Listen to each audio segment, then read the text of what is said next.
Leisha tam khunau bing na thum psycho relay the talk with Sorintan Howry we ka episode li welcome salu shit lay itum na ach naga ag sada itum na take yi kala take ran maram ka sak aka itum na chan phai sang rum faisara itum na take ja itum we naga national movement hi chakra dak sang khaire kala matai mai tuida NSCN-IM na thanda 1997 wena India Sarkarli peace talk ceasefire agreement sign salaga peace talk kirashum laga achirashum da leide leye kala chili matai mai tui ja khana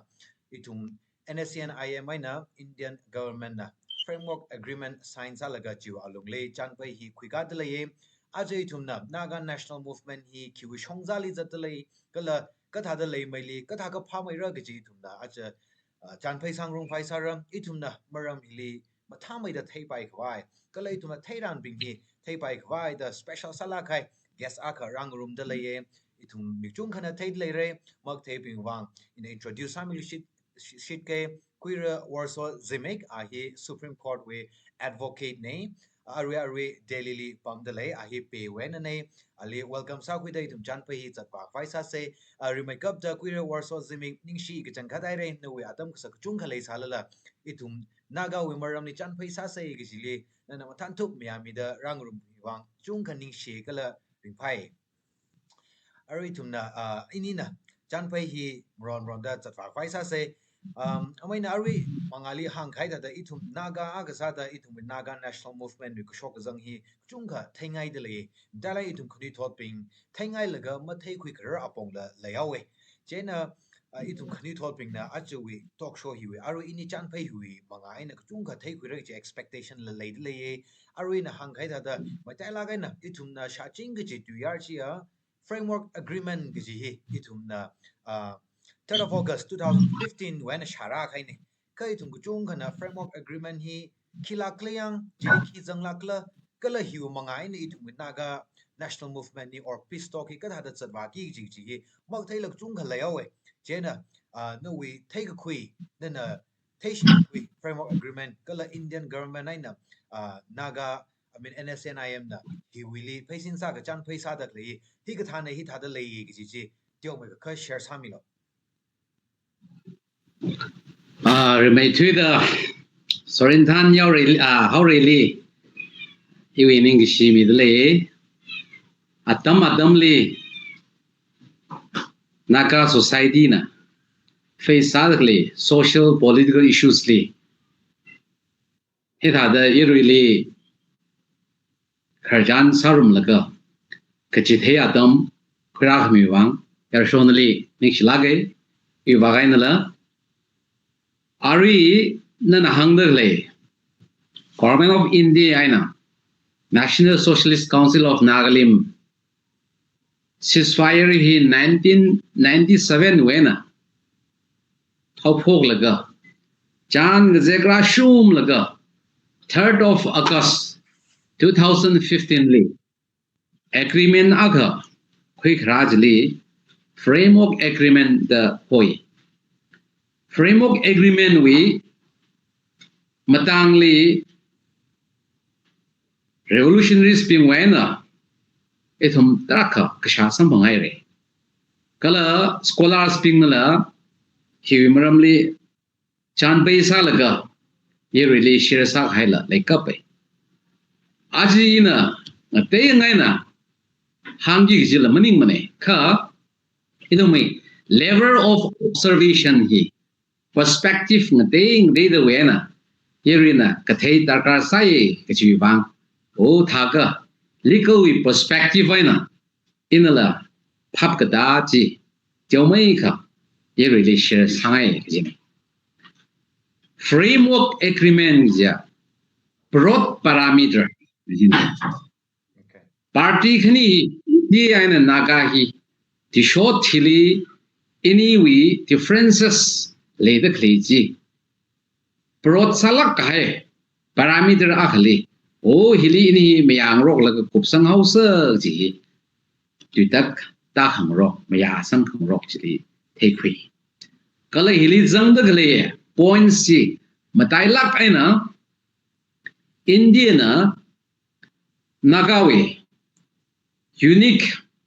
history kala situation hi phapta mi isini jenaga na ajao honai na ithum India maning mane kala India li masang mare ithum li na thum na bangsha pai na monga hai yu ga hai kala ithum na thum li maya laga government of India li changaura union of India li changaura gi maya sang khangro khala male mane chiwangai na naka na ngarer de khle hi kharjan hi mashune kala chi phaptai ka chi kakhani ali itum na theiblung gi baba hi ini ngzek sang khangrok alung hili maya khangrok alung hili nawi entity haina iwi entity hi na teing roke kha ini hi coexist ok three rooms jine thaga hi India maning mane I hi naga maning mana kaji ani maya sang khangrok ledali jine party khani hi India bingla naga hi India maning mane naga bingla India hi naga maning mana kaji hi lengro khawda naga ini hi entity khani na tei roke kajini ka ani hi coexist sase kajini coexist sase ji hili ithumna yaruina phapta gi baba thaga India wi entity ji kina represent sakla jaga India wi flag jine India wi entity represent sagi kala naga wi entity ji naga wi flag kina represent sagi jine khani hi coexist sase ji hi mayaye jine legal interpretation kiwimram wi wang for what purpose India and naga hi coexist okthuru moshikla kisa o kiwang la gena to share powers of a sovereign state ngalay aka ngalay khmowi pangshapji ayin gatemwi pangshapji ini nihir sing say kachini thaga jiba legal document ne kachini jiba legal document saugda jiba constitution chili khang ne kachini ya jan ngalay khani hi okthi room se kala pangshap ojur kasem sakakai semgalui gi ayin sem gi sagai gishap sovereign powers of a state sovereign powers of a state English anava to make capacity to make or unmake laws capacity to make things or unmake things they take away ayin ji sembai semshabe chui semsha pangshabe ayin ji sagai shabe chu pangshabe kala ogtwili leidagle iwi yurni hitar ka sai ji semga bai ojur bingji sakha nai bai ba semlim ra da sa shima nai bai kanini pangshap leg haya mi yuji sovereign power kleya ngale ne kala mi yurna da take away ta hi pangshap ji ji da share sa se ji ne kala dialogue aina kiwi wangaina khani nga deidali salaka opthurum house state aw pangshap chi share sa se ji kla ji tran leidak leya aji rashung da leidak leya system hi machat namre new relationship established sara ji thaga leidak le position hi state system leidak le hi naka wi wang kala India wang arrangement khangde kathar khurara chini chualong jili aniwi mya sang khangrok ji khurara chini ning share awai gorson na itum na mathai ka sak chung ka share sa me ring pai arwin na hang da klejili ngal ka thakawa itum na kre we na naga wi ning khan rai naga ning khan sam phang khwai da ngrara shum da klehi framework agreement sign sai laga chuwe alungli itumwe solution khira vai sa da klehi hili jang sere da khuika hili hak itumna phaning ga sali hak mai da lei ka tiao mai da lei ka or itumna samphang ran chi ba hilak mne wei hilila ma hak mai pai lu ne gi ga thawai na lei do chili ka pisang hai competency sping ji yang ka ba Yarsho itumna agreement ji khyang tharan chili word aga jangle dialogue na contemporary realities the Okay. ari ogathui hiwe along hele phapta blong ji thei blong ji imperative issues le naga wang le India wang ji thumi phap kadali khili hang khla jika Government of India la ashiwi national security hi compromise masa plumra gajile hauda kala chi masa ga nakanala nagawi position hi kali le likhla gaji ni thada jan hi mung ja kabai le hauga thaga India wi interest kali le likhla gaji tran national security hi compromise masamra gaji layout da thaga ini coexist sasi ini okhurum house laga defense sili joint defense sase gaji hi chili hangai kala ara naga bingna theigi gaji ba khikla jika itumi position ji itumla theiblongi chili ya naga mi yuri Ari lang zan lak fui. Itum leiran human resources la kala infrastructure la state agawi leiran ji kek kala maklei thada leida klei. Jani itum na kashwirak ay na itum o ningkan ngalay saurag ji hila chila realistic masamani. Okay. Kala itum realistic makasa miyur agasada Ungram sem ka pai mane. Chiwang na realistic approach le laga semsa je ka le system henla itumna kana ga bai shin ga bai ka tong ji shin laga khui laga sem ka ra chili iwa je nai. Okay. Ning share mai arui atham na tiong mai ka share ka sa chili flag aina constitution we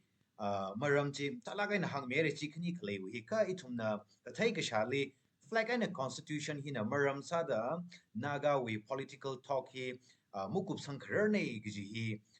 sha ji de lei chena flag and constitution hi kali kham mi paimra gi hi politicians kai khan la ka hang la sha pam de lei the naga na wa hi pa hi darkar sablong ei gi de lei yaw hi hi khani hi wang ai nei thum hi chan phai hi pistok hi mukup sangar la leida klei hi no governing li thaka constitution India constitution li flag aina constitution ni kte mami paim ne gi la lei jo gi thaka naga na poda klei hi mami pai plum jila or hi mami pai plum ne jiga ithum naga wi issue hi solve masa laki jila jila thengai kala kajiga ta wi provision li naga li flag or constitution ni mi ka pai leida ithum wi pistok hi sang laga dong go wang mi phala khai solution ji sampong pai do issue hi crucial side khiwang khla je ka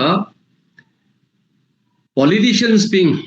labor le overground politicians being India wi mang maning la naga na along le la India wi constitution na masa pai mane flag kala constitution naga wang te de mali pai mra ji mathala kaina home minister na prime minister na hang hai ji kada da mi pai kala the question sai ina throw ga sai NSCN we oja Isaac mali thore oja mui ba le du anina naga hi independence sai re jena naga independence sa khai mani made yang naga ji independence masala le futat le de India we prime minister na home minister na India we asingly later kale constitution hi na flag kala naga wang constitution ma mi pai mane jena ani we du yana zara ji la male mane ya framework agreement li hang the kale ba coexistence of do and die this kiji mayahogada ani entirely ngading rogaji nakai ni indi ngading rogaji mayasang hogada tha indi reflect in indi we entirety naga reflect na naga we entirety kiji here it's already a matter of faith accompli the hang legal interpretation ai ba ya he mayasang chang kai ne agreement jili mayasang kai ne kala kyuwangai na ani okthi rum rkla ji tharan ngalekhni state we function sovereign authority sovereign power si share saradi thang sovereign power jiwa legal guarantee legi ji document sa ko hiwa constitution ni hilam yasang kai ni ji kainan he really thinks that hai baba india we constitution hi article 2 li it had a hang kaji tha mi yurna ngalena india we union li changra jika changbai ra jini okay che thauga india independence samung hai wi thili 1949 li constitution draft sagub laga 50 li republic declare sa hai wi thili hui mai hard mi yur khang de na india ra chang hai le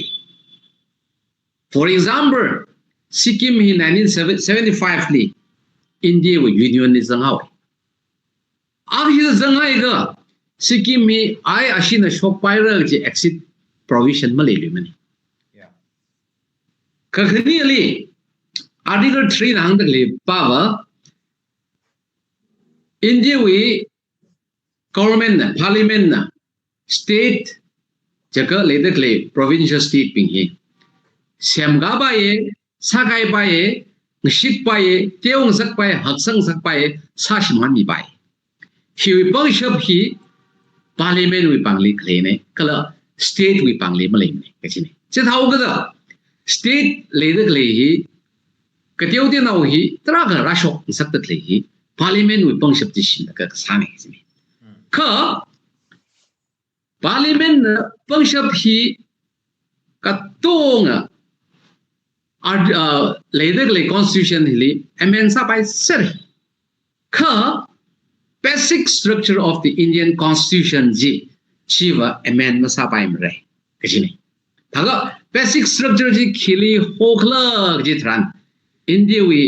preamble le jang da khle matai la na points ping jiba India we ruchum now ping India li pom da khle mi ka tong we responsibility ji khikla ji ka India we sovereignty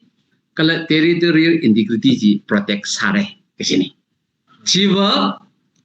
Kangde points ta kazang economic we political we social we equality freedom later clay pangshap chipingji fundamental rights pingji ta kazang thalalam ta lak khai point ba ari hang da clay sovereignty kala territorial integrity hi mi ka tong na ngak phlo mi chine kajene thaga India we parliament na ngale khangate ledakle along hili miyur khangate ledakle mi ping hili sovereign territory aka mi paimre kajini ya je India we territory hi makai sa paimre kajitla kali India we sovereignty hi masa kai paimre kajitla ari hangdagle framework agreement jinava coexistence of two entities sharing of sovereign powers ka sovereign power ji year sings kajitla thaga hiwa basic structure of the Indian Constitution jili attack saire kala basic structure jili sajai ka sovereign authority jili year singai ka territory jing year kai ka here basic structure he wa amend masa bai mani parliament we pangshak malai mani dialogue na India we case hale Kesavananda Bharti versus state of Kerala we case jili Supreme Court na basic structure we matangili interpret sai kala basic structure ji ledagle preamble hili sangdagle issues hi rai ga parliament na chiba amend masa bai mare che thauga Supreme Court na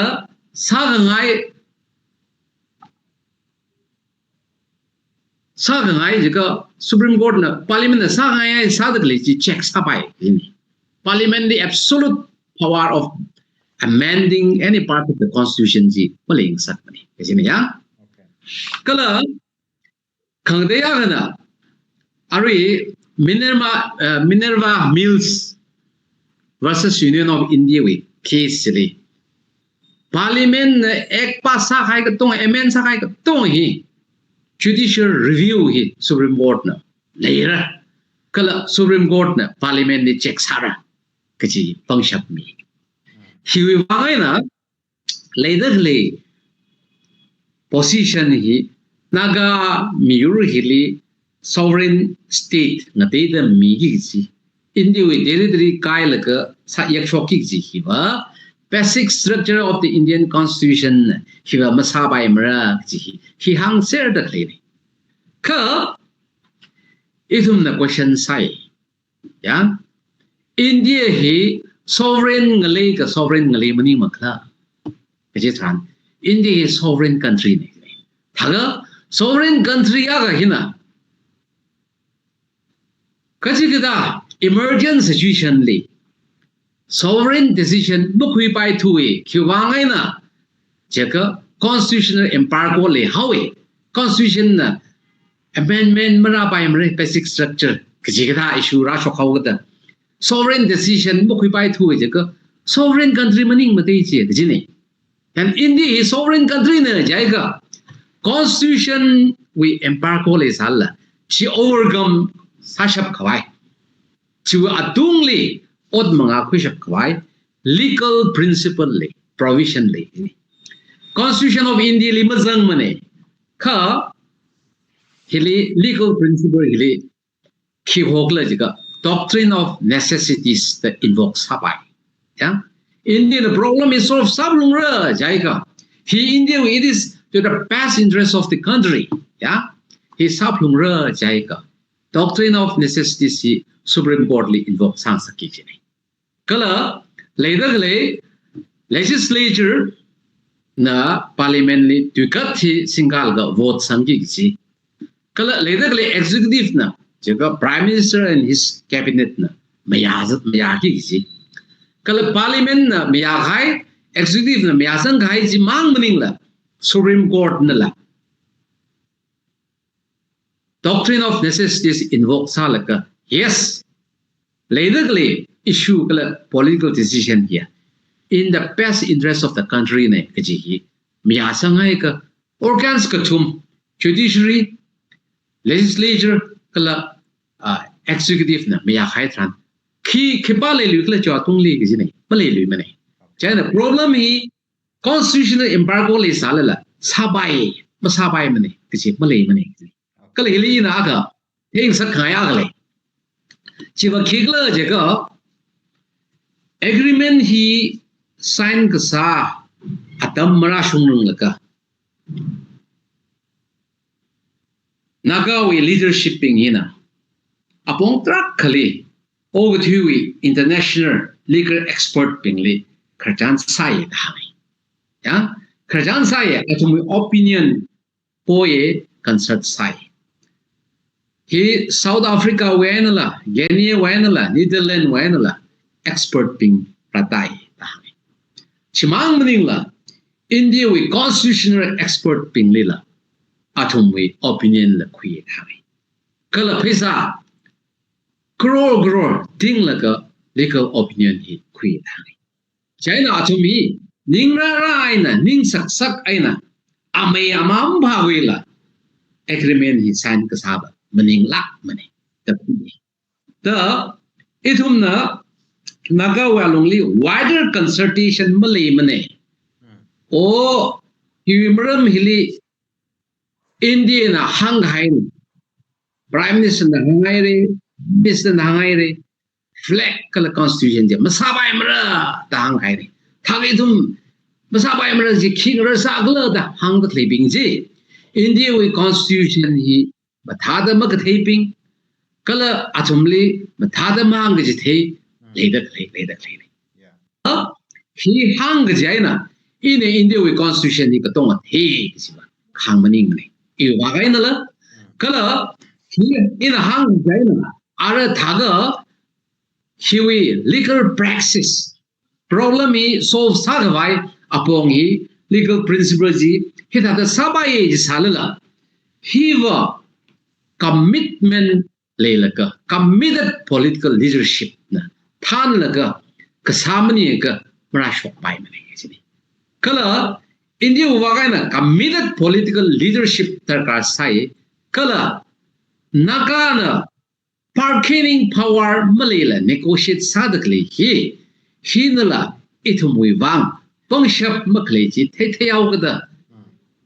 anami ngai gami mami ngai gami ju position ai na ta khai thada later le hi thagal naga bing ina ari later le agreement hi fructify fulfill sang sakse athai matheng sakse je ka naga bing hila itum khisa ga pharakla ji ba darkar sat le de itum le khoka ga sam le mu khoka ga sa le vai itum hodnare kala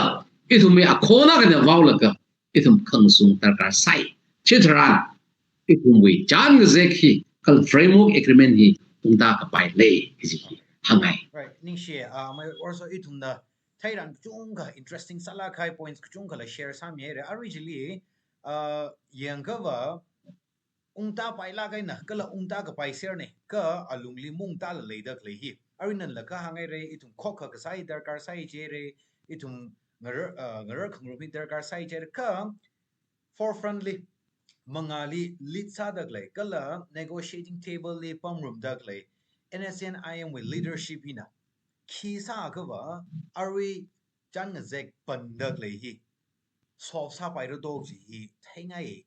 yes itum ya khokha ga sa voice a kind itum da khangrar hi la khane ka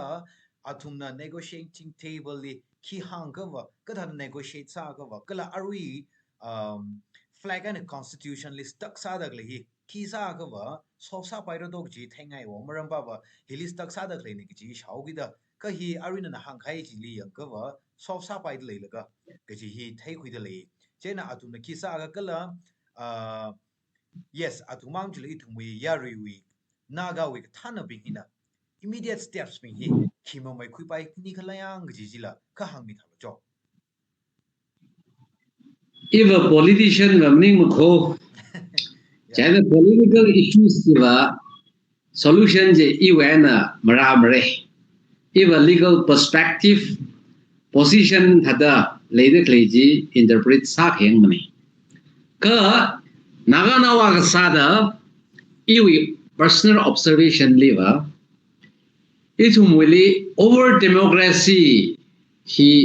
enjoy sangrok certainly wo okay civil society leaders being kala individuals being trakana jan zek hi kadhada zatli khla hi yerewi issue na jaina kashok kadang sai kuraji yerili chithela ka zatki gi jine athum na thum sa da mung zek pai mane na thum sa da decision mu khui pai mane jaina NSN na transparency accountability malela sa da le ithum ma mya mane chan ge zek ko shongja ka tong ma ji thelo da we ya atunga je wow da le khong da le shai ka hiwa diplomacy leila go ok thui ki ji ok thui de he political issue de hiwa khai aman thada tamilo ithalo gje ngar da khle thada masa pai mate kala yerewi issue na gje na katong ji openly debate discussion masa ka pai le de chiwa mangmu na haida hang da khle re da khui mani ga jealous kai da hang da khle re da khui mani ga khibalong khle athumui lai tam ko khui ji ma ba shung na ji re da la hangai ba khiwang le je ka nation na hui leader bing hina me ko chi sa da khle le government of India na nagali negotiate sa da le ji India ur chum na khipa hana Prime Minister of India li kala Home Minister li hanglo king zagar gla NSN li hanglo chi mahanga parliament rock sare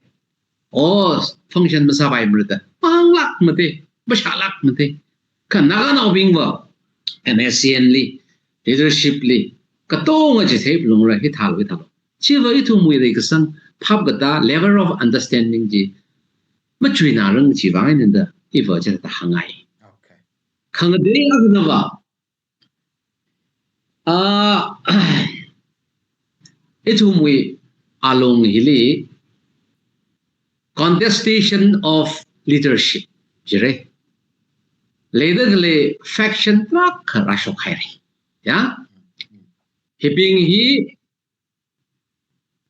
nagawi mingning akhana ngazek tak le hi itum mamayamana jiwi simdam ne ajini awi leadership chli I mashhur mara kala mashhur ran mane mamyangai mane ana negotiate sadak le chli I mamyangai mane kajian rai jai ajini ya da nagawi le faction trak rashok tak le hi kiwi wangai rashok kla da itum na kyang dharan athumwi political worldview ji khilakla da itum yang rungi jile kala athumwi idea of a nation ji khikla ji itum question saran ne Mr. ABC na faction awu leader salaka ye really than zat dakle matui dakle ili ye na athumli question sase no idea of a nation ji khilakla ji than ana hangdakle idea of a nation hi itum India we azingli pam house jaga China ga we idea of a nation maning lat mane chiwa India we idea of a nation thaga awi idea of a nation ji India we sauda chibajiwa leidagle mainland we bingna chube card nagali atum idea of a nation ji singlaga na takta klemning la Here Sashman by Sada Glimning La Taga idumwi, the Tankwi Gawai, concept Mazamil Kachiliva. Chiliva, India we, idea of a nation, Chili, Razan Sello, Laga, the Tumli, he in a Mizara, Mishaira, Hitara, he Mayalo. She India we conceptly. Sure to Kaini. Taga Nagawi idea, Natadely, our Jilimazamana, Datumna, flatly rejects Hak by Data Cleaning. Ka Kajigada factions we alongly idea hi na terte na I hitangai gaji khangli thalala itum na theiplung is baba revolution we atam hiliba ya the pause ki bakhla ana kiwi levra na ngning likla ahi mi bi we mandate sing makla da itum khiang da kar sai 2005 li people's consultative meeting le naka pingi rounds of 8 times consultative meeting le hani people's consultative chili 2005 li DH Muiwali naga with civil society ahofuna jo jan ze khili nana Naga represent Salo, Naga we interest represent Salo the Ali Miyasang Haile. Yeah, Chili civil society later Naga will later like a tone hina Miyasang Haile how the he mandated leader Akana Kaji Ogdwina the Shankri. Kala mandated leader Akana. Are we azingly later making Na Hili Valo Hili unglo ditan vagi jini ungi jini ka hais I na jili valo jili vaga iliwa shiman baidle ili tukhui baidle thi baidle sar baidle chi masamra mavamra mumra jaiga a revolution jui vision jili mongrumla chatle da khigi jini ya jana revolution hili mongrumla What's a Romaica Cabining a day from Norte, Gaishi Blumorte, Aja winning the Jansa Orate, Ka Postna, Heliuno, Helivalo, Gigili, Vision Rum Laga Kringa Jiba, Issue Marashok Rimre, Ka itum, Vision Jilling Rumaka, objective Lam Rumauda, ina hili zadala I guru wang ne yu mi guru wang na kachi naning ru mahau gada division mara bai mani personality we issue ai na ngai shi da mazat bai mani chigada rasho gai ga chi constructive force meaning la destructive force element sa thui khai ni hi ithum na nagawe alungli sak lakai na machuki khile itum alungli destructive elements rajang gai than division rajang gai than itum pangshap meaning roi mani hi itum pangshap meaning ji than yang shaping na itum li by luck and yura he revolution wherever it may be he will feature rang rai jai ya china leader position hi nagawe position hi kathala klag ji hi big don na theda gle ne hi warsozimic ina really tamiran hangji thiran issue na maram ne is on the ground he ground le the gle ne it's a matter of fact available on the ground jaga fashion ya gle the gle is mo dong wa thei sha the gle kala aja shiwi counter show la ga tax ng shai pam de yeri jot le prime minister faction mu kulang de le ya ta ga prime minister la mu ku le yaw ji ni president la mu ku le yaw ji ni parliament la mu ku le yaw ji ni ta ta ho mp la 1000 kaw ji ni ta ga itum wi system hi mockery mning la ji ni kili kibana faction is strengthen sang sakle kibana multiply sang sakle kichi itum batheran mala thaga yeri people shon rela kini very na la consciousness ila consciousness le ka aish any organization any party idea of nation ji khigla ji hang chi naga we idea li ne ji itum chili ko tomre naga we idea maning ne ji itum mong tomre itum maning karan ya ka hili problem akle Mr. A da thanaka awiji kama thak ya khle sal mushroom ra ya he will chat drive saka chili to muktom lakmra he ka tha he na itumli mari sang mak sang sakla le da khai he na ji theidal kli chiba khigla ji ka in a hangai itumwi level of thinking itumwi michuk ta le hi ning ka teo nai itum ning chui me da ya mi yur gang de na 1000 years old 5000 years old we written document le civilization le itum awa ye khisabum sakla chitra itum we le ning ka hak sang la ka khok ka sa lung le ka hak ka khamatha sem kara ji mo ka dom ka thei wan khrani chigdai Mashman la khra than is matha gamai mi yur kashung gamai mi yur ongram sem ka shapra ji nai okay ning share mai na detail line na itum na take you chung ka hang mi man le interesting sa ngai sai re new chan pa hi ana runa na khang ji le in a point out sa nga le je kiglet ka faction da ka hang wi je ara Indian government la peace talk quick ada le hi NSNI among li maning thura NNPGs li la agreed position da aka sign sa kai ne kala Nagaland le machala ga na Nagaland state le factions kuchung ka shok laga itum na kasha liwa itum we NSNIM we leadership le mom ya khai chung ka laira da shai jena NSNIM we leadership hi kaya ka pang da powerful sa da lekla kala in case NNPG we agreed position party sign sa laga chu khamya lu bajli Indian government na solution ni khirak pa wi chances si leila kya ga hak da leido or maning ka Indian government with seriousness si NSNIM ni leime ka NNPG pingjili la leida sa da leila ji ji la thengai ji ka Indian intelligence with Indian government we just itum naga now hi sakhyang vai sa da le klyang ji la thengai ka la Nagaland with naga ping na itum we NSNIM hi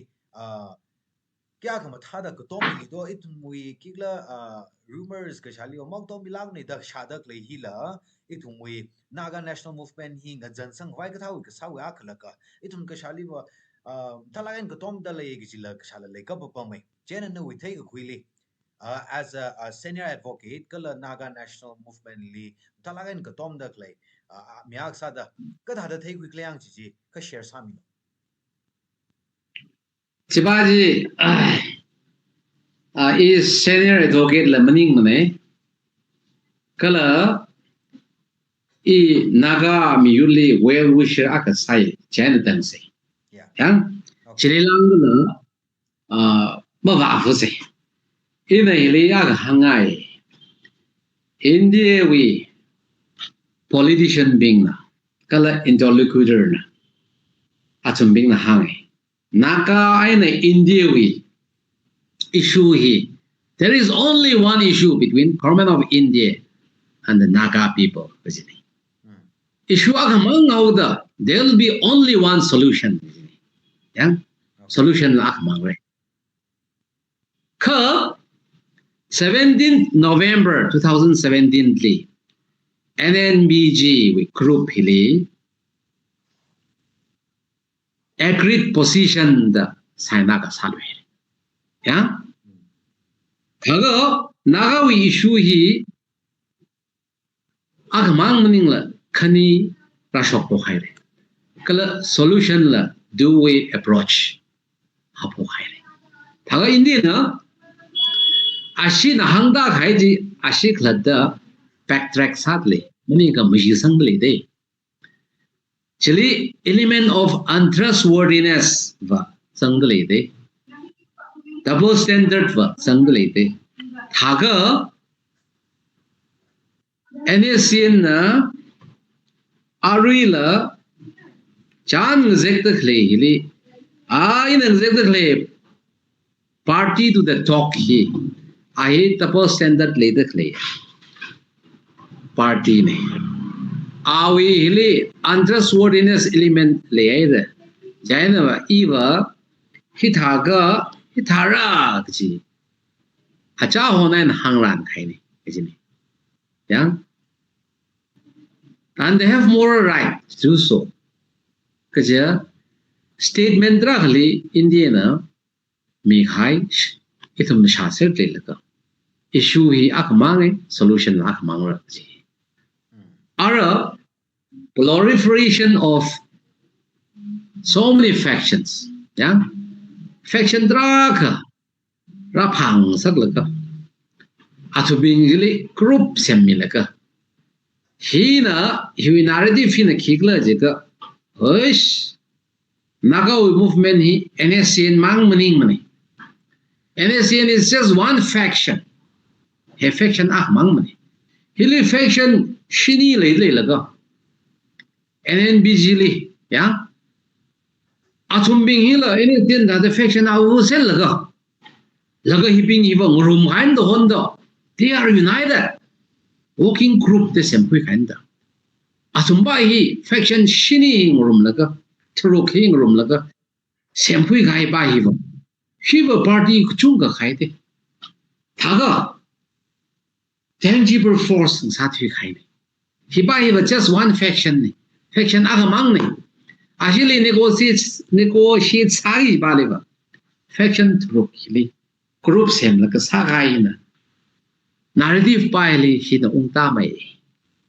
kachi the kachi ka faction phanga thruk le da kle hili arila chungmai card faction chopai fui naglen li 20 langda le da hangi so now as scholars ping na hangi NNBG ji new nouns and pronouns groups da Akama faction aka kathar shok lui aming aka mi lui faction jili thaga pronoun aka shok lui hao mi aka na faction aming pok lui shok lui hao noun aka shok lui hao yeah the new nouns and pronouns group the he multiply sa the clay that the shan hui yeah naga wi li ki ba wi khang san ki naga mi yu khang san ni yeah ki ba wi thang gam hili thangame letam khrimni ka India va ashina side im thimni ashina faction ni shong sakadala ya ka naga hing zan mai ka bargaining power hi teuda ra chitha ga India bang hai bang ra ashwi condition impose sa kai sum chi ba le da khle ni ara framework agreement hi we aina agreed position hi kaling te khra kaling te khla da yang re yang bai ya hili peaceful coexistence the hang powers of a sovereign state he shares haragi mazang mani kala hili new relationship he it will provide an enduring inclusive new relationship of peaceful coexistence of two entities kijibahi mazang jitla later he jaga article 371 Nagaland state later he naga atung song later bang atung bang he mathai re he we basis aina coexist saura kachi thada shankhui gala ashiwi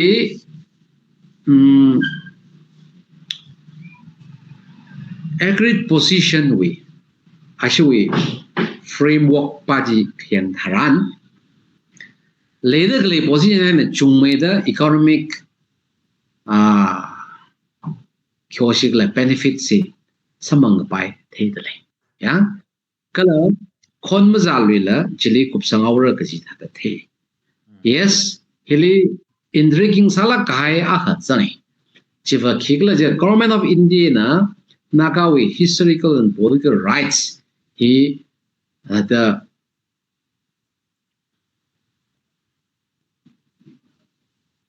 recognize sai kala athumi futurely athumi minga jangli occupy ra chi chang chi interpretation di hakmaida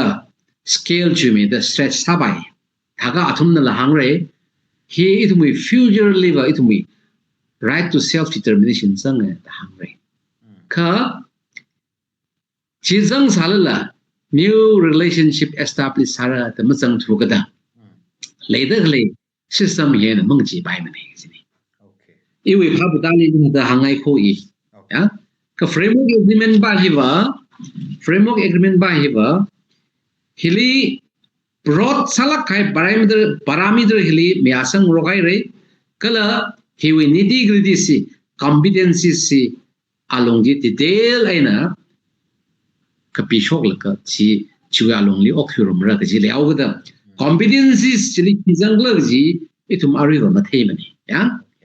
party khani negotiate thada klene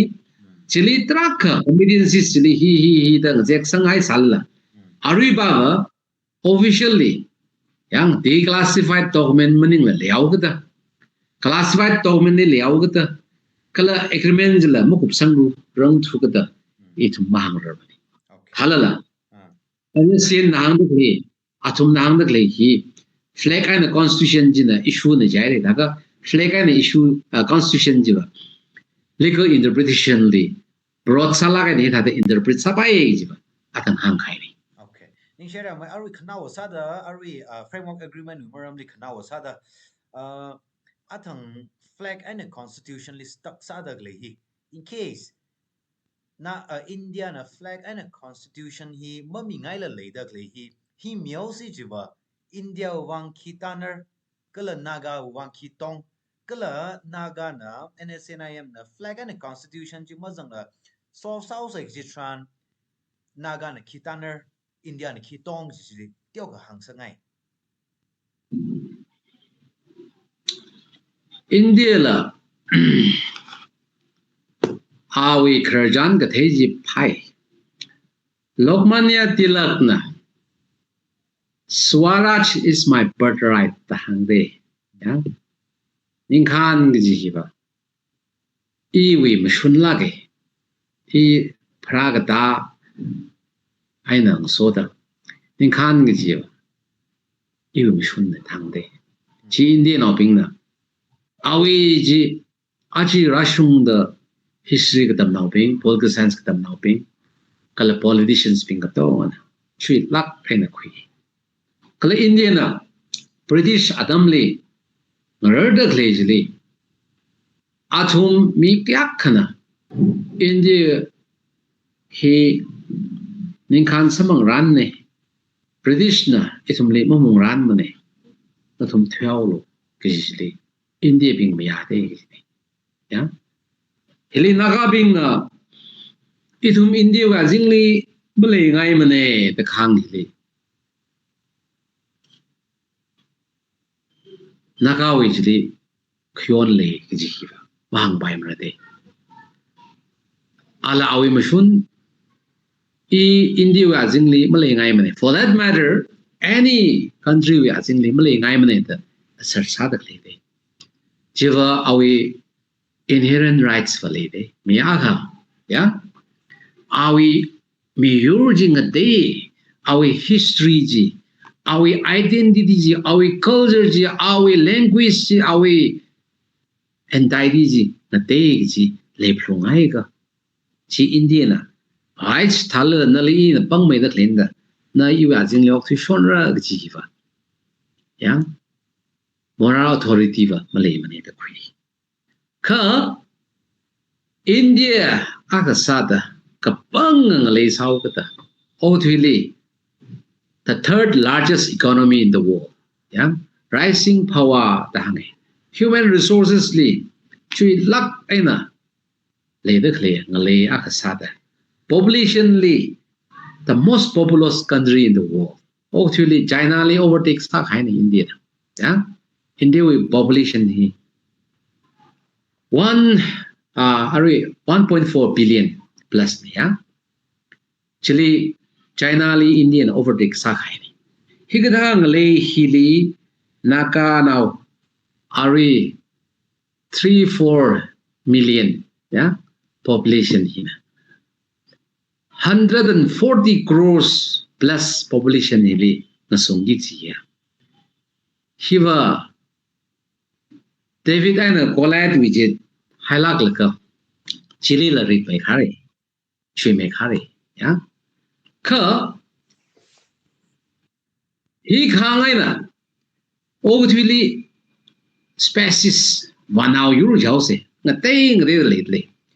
1 hour Gahaka Mangali, 1 hour Kateo Bajiva, the Jada, our conji 2 hours of Malay money.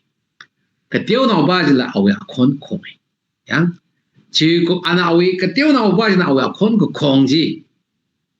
cả cái gì mới chỉ cái sang này mới chỉ bài đấy mà nhưng mà ala ấy species người ta hiểu cái tiêu nào sao là ấy con được này naga nào ấy machine khang gì ai nằm hàng bài mới chỉ bài đấy cái này ya arriva itum na người chỉ được cái này chỉ có bị bình yên là chỉ được lấy khi cái gì cơ, osh, India li, cả song hoặc là song ở cái gì vậy, chỉ ba gì vậy thôi, rồi người ta khuyên bài người ta cái cái, awi azing li ốc thủy là cái, cho, chắc là mình đã lấy gì, ya, cái là, khâu xếp cái sao à con là, một không biết gì, itum là he will benefit quick bye bye quick like it me society it me mi euro semose kichi lay pathala ke athum jin hang da klai sila chi practical sala kai suggestion da sai ka nationalist ping ba ya hi ngate na hi ngate chi le hai ka chi myang ro khai ka nên là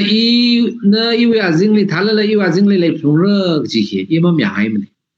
thaga till the end of time og thui le la kai nang da ying ra ka ji philosophy sang de ya thum le chen da thum ji sa shi nai na thum yo na da la mang ka pai le shi la ka ji ba ava mya ka mang sal la ka tyo no mang sal la concept a ho lung le ya a principle a ho lung le shom ka philosophy jiling ning hau ga da awi jila yon da mo khoi ngai jila ma shumi ka thaga itum ari le da le ka thaga ya philosophy la ma thing sakshi itum la ring vai resang vai apong ji kli le li kla ji hi o sa ba phara ji suggestion me sir ba ba me ya ka e li hang lo ji ka human resources develop sa rai human resource develop sa khai tharan yang lo desert mang salala Israel Malaysia các develop sa lịch này Malay lag laga thalala fruits vegetables hopefully export sát le de samadru tru ji sorti sala khai ji ji khunung laga refine sa hoi laga mang de le de ya hi ka jai rak la cái gì này human resource develop sa ye kra de maning la ta idu mi yuru hila human resource develop sa khai tharan itum bring shi pai me itum manga ba re yes political solution ji ba ra sa re no ji ba ya ka itum ring gawai ji ka ali macham lak se itum khlat ta cham se itum we now mathalan sem se education ka ba shunga education mi khai sa se chiwang lang sa se chiwang itum hashimarim da ko tom se ta hangai Ning share mayor also in kana osa da question ang han ngai chia a chon thang wir twing lang moi ba wa karna letter aka release sai 5 pages thai chili Indian government le ka sir lak chung da jang de le ka pa chi tran kala lari ka shok chili mi chung khana la thukla ga na kham chukla later da khuye kala chili kalika Indian government na mashit sang la sa ka or Indian government na seriousness ma leila peace talk khui ga da leili mathai mi tha da leida leili kalika tha shonai ka ceasefire hila kai laga ceasefire abrogate sa laga itum ngo hongli jang laga khut lai na rai sa phogora ga jiwi ka pi sang hai la jang leida hang de le itum naga wiwang ceasefire hi abrogate sa laga khre wi tha da ngo hongli jang laga Indian government li rai ga sa hina phamai laka ari peace talk hi itumna hot na khui laga or hi chat khwa ba ina phamai nikla kala Indian government na serious masa tha thu ka wa naga wiwang hi option hi khi lai sa nikla yang ga ji la thengai le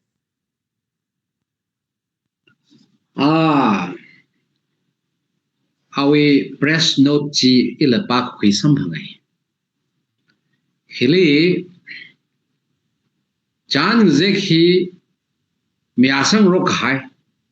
framework agreement chua di shuda execute masaka NSN hi talk when workout saure kajini workout saure jeka ceasefire kayawre kala back to square one ceasefire mararang laga chan mong zek rung laga laika sa nurung ngar khang ro chili ongre hawra well India we position aina naga we position ni mong dam pai mani ya naga hi India ling su ni da chot la ke marar mitra kan hang ka oja muiwana hang da kleji mong mu se ching rian da kup sang ji ka ini mya sang khong ro khai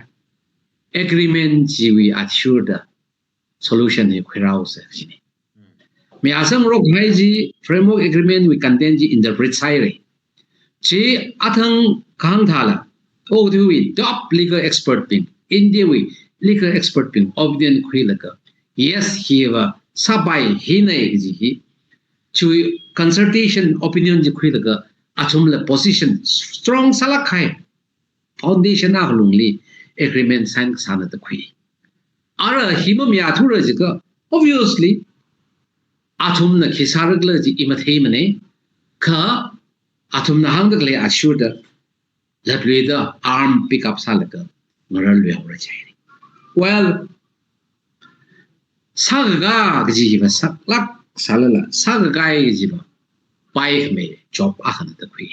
ya kala India hina superpower in the making the high. India is superpower in the making jawgada human rights violation li agjanga salaka right ralwi rag ji hiba India wangla ya superpower aka claim sahi fit masat humne kala permanent security council li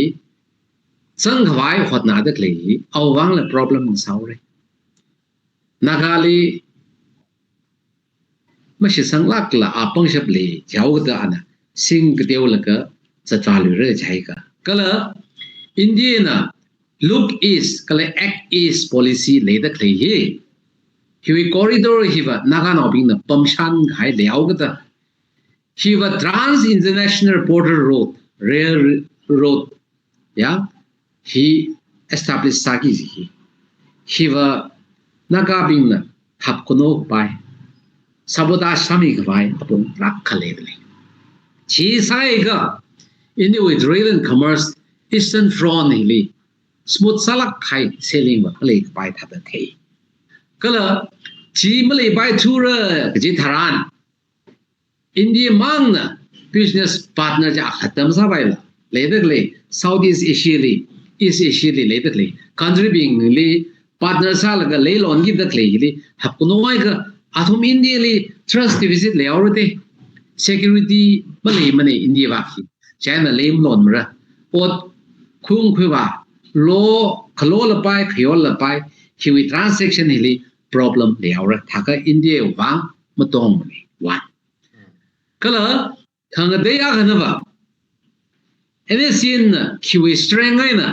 ceasefire kaya hawr klad kangla yitran itum closely observe kasa document chua chu da kyang dran it seems NSCN hi international relationship hi please sa hada feels high ya kala kajigada power over to we bangshapna NSCN li vam ga khwi vam ga sing leilaka athumna tarkar sadagli logistic support chila samang bai khai assurance le khai lehawai de chiwai na athumna hyaga thaga itum mai thawra ji hang shop the clear ji itum chata observe sai ka what's that ji bahangrar mane ya kiwi strength and kiwi capacity na saklak ji kala ari leidagli India with neighboring countries being he atumi political situation ni ka da leidikla jan Pakistan obviously India li mamyang hai ya Afghanistan India li relationship hi mathala ge machibai lak mani Sri Lanka hi India li yang lak machi ya ari leidagli Sri Lanka government hi India li mashik-lak machi mani Mauritius hi ya Maldives hi India li mashik-lak machi mani atumi leidagli government hi India li manganai mani Bangladesh Sheikh Hasina na mayang lak na lek saji awi sarkar ji thwe are India li makhamya orma mya hangai orma shikna ga ji government ongai re ya thaga military junda leidagli Burma wi hi atumi India li official relationship le zalla close sala ka hai ngvam ngshikla ka leidakle country ba mani thaga China ji le mo mai re China and India ma diplomatic relationship is strengthened sai re thalala competition ba leidakle ni areas of differences le trak le pom fu dakle ni chili shang mai laga hili mai laga Nepal hi hause Nepal hi yanglo China li relation ashu prime minister first visit China li ba thwe re thaga hina ji theidle ji ka surrounding India li leidakle countries ping hi India li makhamya country trak government hi lehawgada hi India li makhamya movement bing wanga hili swim sagi scheme sagi ji ngweng mai khai tha da pashan khwemla tumli ba chigda lehawgada international support hi rapos support hi le khai ka chiwang ne innocent ni mai lem la ko or mani ka pangshap shop mai de assert sa da click la ji chida da ning mo thalala yar show anyway jangbe ina hangdak le li authoritative sala kaina party aga represent sala ka political party kala kajida interest group aga represent sala khang mani mukho even purely layman with perspective aina lawyer now aksada chire e thiam lak khai thamai lak khai renowned legal luminaries le maning lak ni kha e just sada khajan sai ni na tyo mai ka phap ka da ji share ka samane ina khang li hang khyo le sal la le ka phyo mi lo mathei mata khang da la ko khui mi lo gala maring ka pha ka ji ka tha na le sal la energy intention le khang maning lak mane ka just simple salak aina hi tha da o thi na observe sai da khang ni ning shi lak khai re jo ning share amay orso arwin na hang da kleji itum na mathei waksa itum na thei ran chung ga hang me da chung ring pai ning shi gi jang ka dam ta lang itum khoni thot ping arwi ri wi ka shok zang darkar thei ran ping serm ne kala itum naga nawak sa da naga ka shok zang hi tha da le gi itum well informative saplum right itum ka chi chawi identity hi thako ji mathei ka te thei pon da kisa ba ura chena achana na no adang sak chung khale salala ini chan phai sang room khai hi wang chung khaning share ko ari mayorso na hang khai da ini chan phai sa da le ini personal opinion ne ini wi chan phai sa da le hi ini hu chan phai hu manga aina ka chi ka thana ya tang ko khuilak chung ka chang sara ari informative salai chung ka share sai re mayorso na hili any organization li or any individual li tumda intentionally ki ka hang la malai mane jan mi te na misunderstand masamra gi da shan khuye ning shi gi jang ka da ra mayorso na wi od manga sadak le tonga mahai meru no kala hita da mrak le atam le itum thuni thot ping na itum naga tango society na darkar ka sa chi chana tu nei da hangwi mi chi lo ji le request sangai li shit le ye kala acha yang mi khai itum psycho la chung kaning share itum naga na wa sa naga shok zang hi interest le lak se itum naga hiran ka sang da chokra la ga itum struggle sara da le ina interest mle ka ba itum are manga saure kala interest khle uji wa along le ituna taishin guida ituna saran baran je kichi chaw roles and responsibilities si salak se ituma ga thano bing na hot na dak le atuna sadak le isle ituna khamthai na ga tomi da itum thang ka mathang ka ituna rindak le ituna deserve ka sachi milak no sam phla no ga jila ituma tong ko we sai hane ning share next episode le ituma tong ga sam phang share shit sai ong phang share sai